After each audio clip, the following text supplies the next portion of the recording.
Olá, sejam muito bem-vindos a mais um episódio da Mão de Deus. Desta vez, sem a companhia da Matilde, vou dar início e vou estrear uma nova rúbrica em que falaremos de alguns dos jogos e das finais mais importantes da história do futebol. Hoje, falar de um jogo que mudou o rumo do futebol para sempre, em especial, o rumo do país do futebol. Quando em 2016 o Brasil perdeu 7-1 frente à Alemanha, em casa, em pleno Mundial realizado no seu próprio país, houve milhões de adeptos que reagiram de forma tremendamente emotiva àquilo que tinha acabado de acontecer. É compreensível. No entanto, aquilo que muitos disseram era que se devia europeizar o seu país, se deveria mudar estruturalmente aquilo que era a formação brasileira, mandar os jovens mais cedo para a Europa, por exemplo, e foi considerada que aquele futebol brasileiro estava ultrapassado. A própria formação tinha de ser mudada.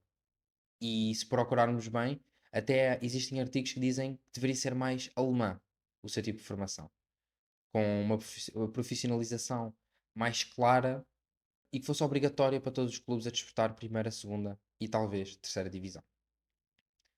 Muitos disseram que aquela derrota, o 7-1, teria sido a maior humilhação de sempre da história do futebol brasileiro. No entanto, se olharmos um bocadinho mais atrás, podemos ver que aqueles que o dizem apenas o fazem, se calhar, porque não estavam lá em 1950.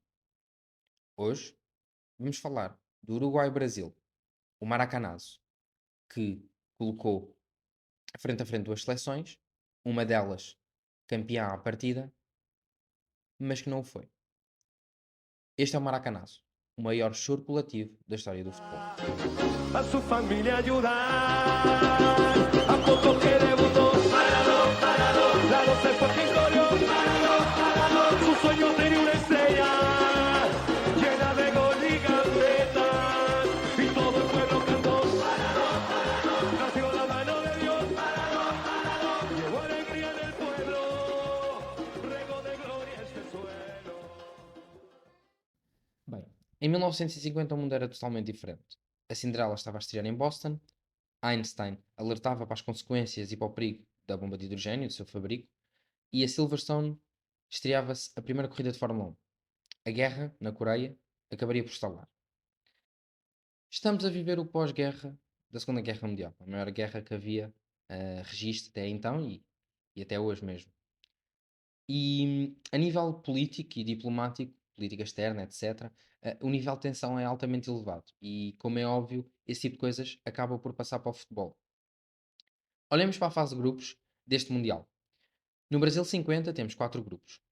Dois grupos de 4 equipas, um de 3 e um de 2. Bem, logo à partida vemos que aqui alguma coisa está errada. E podemos olhar um bocadinho para trás, para aquilo que foi a qualificação, para perceber o que é que se passou. Antes de mais, temos o regresso dos britânicos à FIFA. Eles tinham se isolado, por soberba, por acharem que o futebol, que era o seu desporto, o seu jogo, estava a sofrer demasiadas alterações e demasiada influência internacional. Mas depois, no pós-guerra, a FIFA conseguiu aliciar que Inglaterra, Escócia, Gales e Irlanda do Norte voltassem à sua esfera. Como? Bem, simples. Disse basicamente que para vocês, 4 seleções, damos 2 vagas para o Mundial. Basicamente, num grupo com estas 4 seleções, cada seleção jogaria 3 jogos e aquela que saísse em primeiro lugar e em segundo poderiam participar no Brasil 50. Bem, como devem calcular, isto é algo que não era nada comum e as restantes seleções europeias não tiveram direito a estas regalias, mas bem, assim foi. O problema é que a Escócia disse logo: se nós não passarmos em primeiro, não vamos ao Mundial. E como devem calcular, não passaram. Ficaram em segundo, atrás da Inglaterra, e embora pudessem, e a FIFA tivesse autorizado que isso acontecesse, a Escócia acabaria por não estar no Mundial. Mas bem, teríamos 8 equipas europeias, 6 americanas e uma asiática. Vamos aos grupos.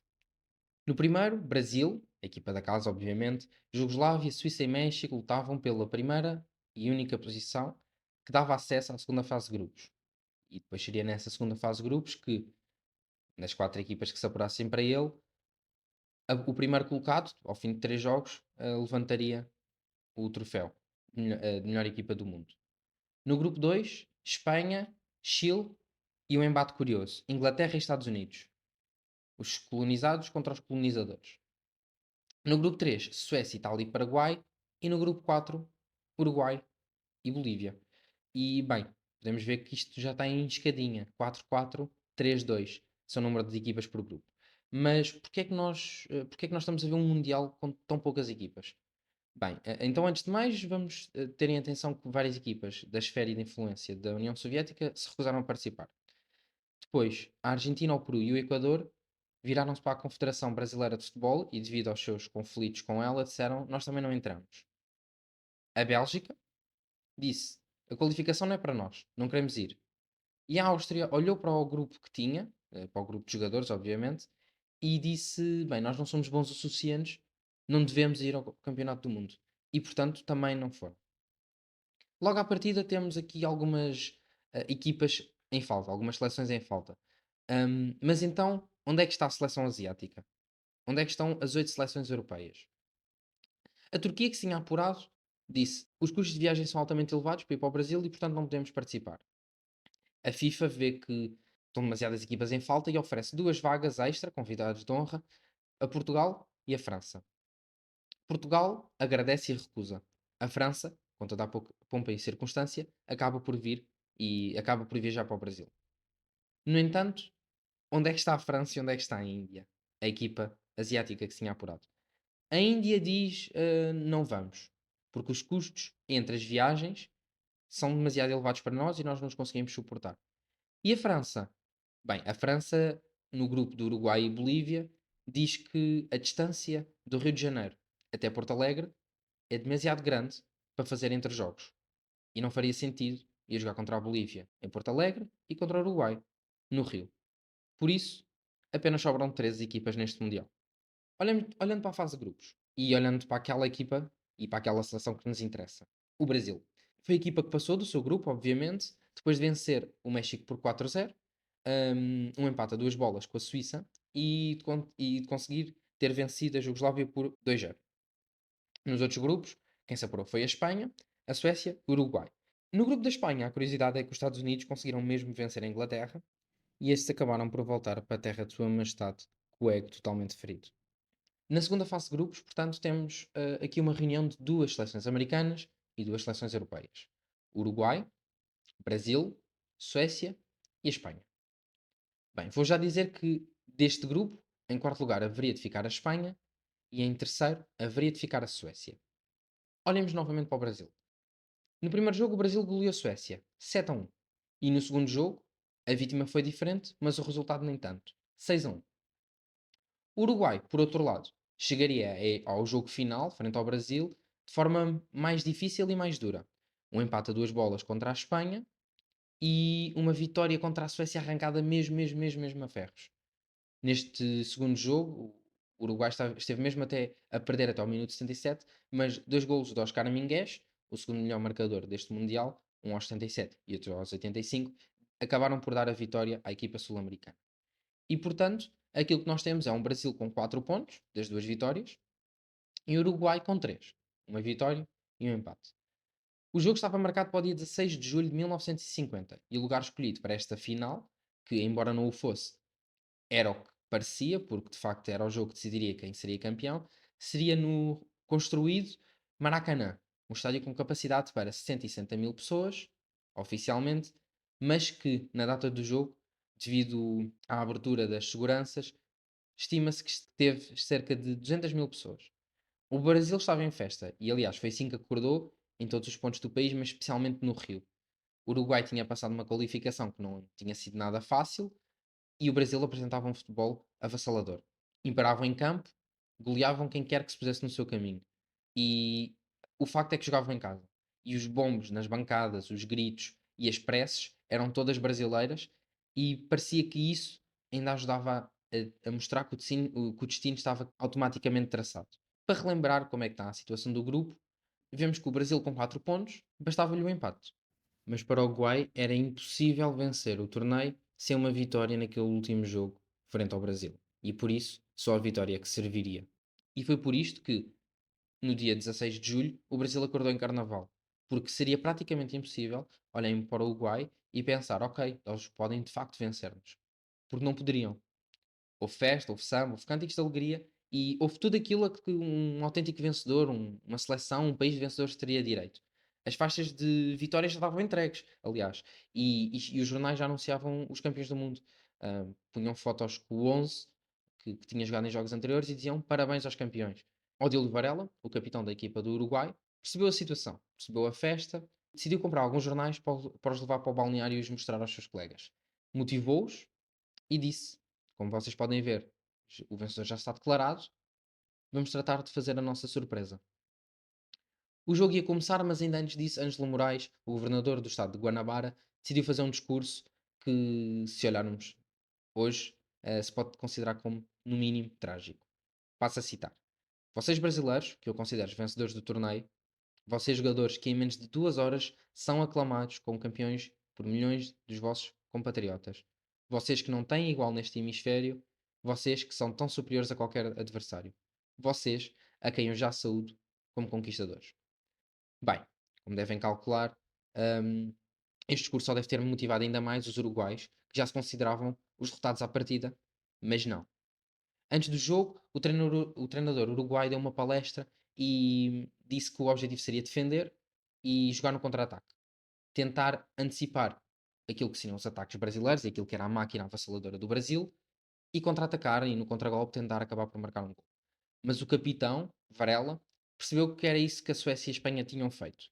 E uma sofreu 7 e outra sofreu 6 golos. Percebeu que não poderia ser aí. E que para sair pela porta grande tinham de jogar de igual para igual. Pediu amor à camisola, pediam jogar sem ofensivamente e bem, pedia que o Screte fosse derrotado naquele jogo. Ao intervalo, o jogo estava 0-0, mas as bancadas ainda faziam festa. O facto é que lá está. Os brasileiros não acreditavam que pudessem perder e o empate dava a vitória. No minuto 47, Friaça faz o Brasil sorrir. Estava desmarcado e pôs a canarinha em vantagem. É como se tivesse posto o pé sobre o destino. Era inevitável que voltassem a perder, era impossível que se revertesse o resultado.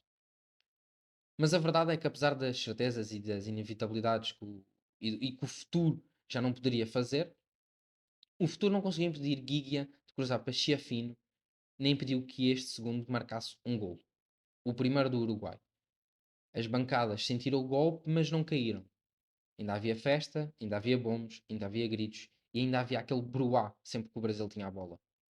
O Brasil ainda era campeão mundial e o relógio e as suas inevitabilidades continuavam a andar para a frente, continuavam a girar rumo à vitória brasileira. Mas a verdade é que se Guigua assistiu para o primeiro, marcaria o segundo. Tinham 7 nas costas, mas tinha o remate de um 9.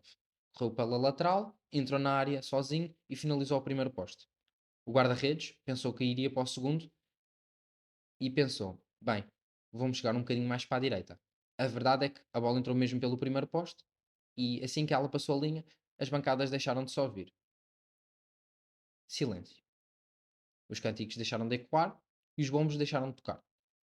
A festa estava morta e aos 79 minutos do último jogo deste Mundial, aquela que seria uma autêntica final, e foi, havia sido marcado o último gol desta edição, de 50.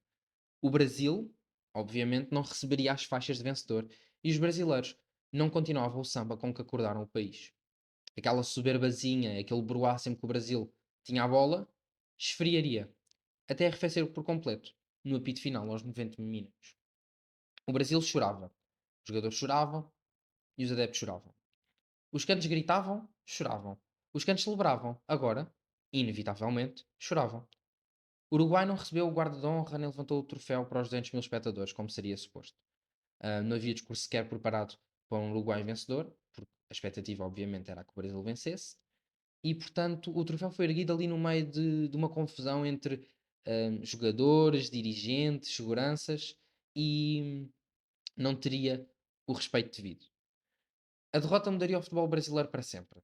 O equipamento até nunca mais voltaria a ser igual. O Brasil olhou para o erro e 8 anos depois acabaria por vencer o seu primeiro Mundial. 4 anos depois deste triunfo, mais um. O segundo troféu de campeão do mundo. Para o Uruguai, a glória nunca mais sorriu da mesma forma e, de facto, foi totalmente diferente o rumo da seleção brasileira. Chegou a mais 3 semifinais ao longo da sua história, mas nunca, nunca mesmo voltaria a vencer o maior torneio de futebol do mundo. Mais tarde, Varela diria o seguinte a respeito deste jogo, e passo a citar: Se soubesse o que era um povo inteiro a chorar, não sei se teria querido ganhar aquele jogo. Para aqueles que disseram em 2016 que aquele 7-1 foi a maior derrota e a maior humilhação da história do futebol brasileiro, há esta. Esta sim foi a maior derrota da história do futebol brasileiro. Uma derrota que já estava consagrada, mesmo antes dos 22 jogadores entrarem em campo. Os lances agitados daquela festa que se fez no início do jogo, dos adeptos a agitá-los, em convulsão e em alegria, serviram para limpar as lágrimas no fim. As faixas coloridas pelas ruas brasileiras, bem, eram o castigo e seriam a maior punição para um povo que não saberia ganhar. E por isso mesmo, o destino fez com que não ganhasse. O Maracanãs aconteceu sensivelmente há 73 anos. E até hoje é difícil encontrar uma réplica tão dolorosa, mas ao mesmo tempo tão merecida, daquela que é a maior tragédia do futebol brasileiro de sempre. Obrigado e até à próxima. A su familia ayudar.